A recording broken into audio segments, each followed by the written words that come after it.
জামাত ইসলামী এবং ইসলামী ছাত্র শিবিরকে নিষিদ্ধ করেছিল, আল্লাহ তাআলা 1 বছর যেতে না যেতেই ওদেরকে বাংলাদেশ থেকে চিরতরে নিষিদ্ধ করে দিয়েছে। সুতরাং আমাদেরকে নিষিদ্ধ করার রাজনীতি নিয়ে খেলো না, জামাত শিবিরকে নিষিদ্ধ করা যাবে না। জামাত শিবিরকে নিষিদ্ধ করতে যারা আসবে তারা ইতিহাস থেকে হারিয়ে যাবে। আমি আমাদের বন্ধুবর্তী রাজনৈতিক দল যারা আছে সকলের উদ্দেশ্য করে বলছি, আজকের এই গণসমাবেশ উপলক্ষে পিরিজপুরের বিভিন্ন প্রান্ত থেকে আমাদের ভাইয়েরা এসেছেন।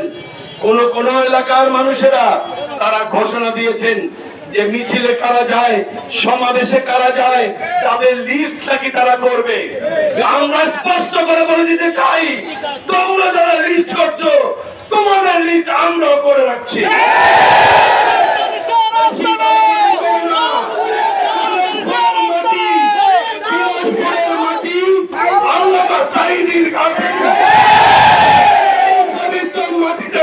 কোন সন্ত্রাসী চাঁদাবাজের টাই হবে না। সম্মানিত ভাইরা, সরকারকে বলছি, আওয়ামী লীগের রাজনীতি সরকার স্থগিত করেছেন। বসুন্ধরা টিস্যু অশুদ্ধতার বিরুদ্ধে এক বিন্দুও ছাড় নয়। এই সন্ত্রাসী সংগঠনের রাজনীতি স্থগিত করে কি হবে? বাংলাদেশের প্রতিটি প্রান্তে তারা এখনো ষড়যন্ত্র করে যাচ্ছে। পত্রিকার সাথে এই আগস্ট মাসে তারা নাকি ষড়যন্ত্র করে বাংলাদেশকে দখলের চেষ্টা করছে। আমরা বলছি তোমরা মাঠে নেমে থাকো, পিটার চামড়া থাকবে না।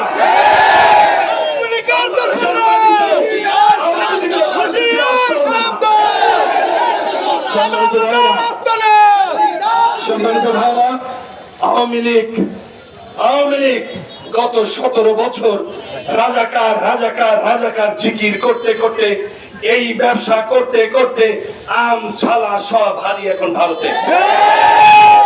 কিন্তু অবাক হয়ে লক্ষ্য করছি, আওয়ামী লীগের পথ ধরেও এখন কেউ এই রাজাকারের ব্যবসা শুরু করে।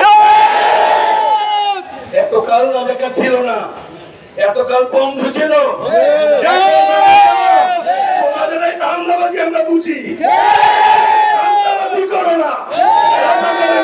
বাংলাদেশে চলবে না। ব্যবসা করতে গিয়ে আমচালা হারিয়েছে, তোমরা কি আলাদা হিসাব করো? সম্মানিত ভাইরা, আমরা একটি সুষ্ঠু নির্বাচন করতে চাই। সুষ্ঠু নির্বাচনের জন্য সুষ্ঠু পরিবেশ চাই। আমরা বাংলাদেশ জামাত ইসলামীর পক্ষ থেকে স্পষ্ট করে বলছি, প্রশাসন শুধু আমাদেরকে সুষ্ঠু একটি পরিবেশ তৈরি করে দেবে ভোটের জন্য। আমাদের পক্ষপাতিত্ব করার জন্য আমাদের কোনো অনুরোধ নাই। আমাদের একটাই অনুরোধ, মানুষ যাতে নির্বিঘ্নে ভোট কেন্দ্রে আসতে পারে, নির্বিঘ্নে ভোট দিয়ে বাড়ি যেতে পারে, এমন একটি পরিবেশ আমরা চাই। যদি এই পরিবেশ তৈরি না হয়, তাহলে বাংলাদেশে কোনো নির্বাচন জনগণ মেনে নেবে না। সম্মানিত ভাইরা, শেষ কথা বলছি,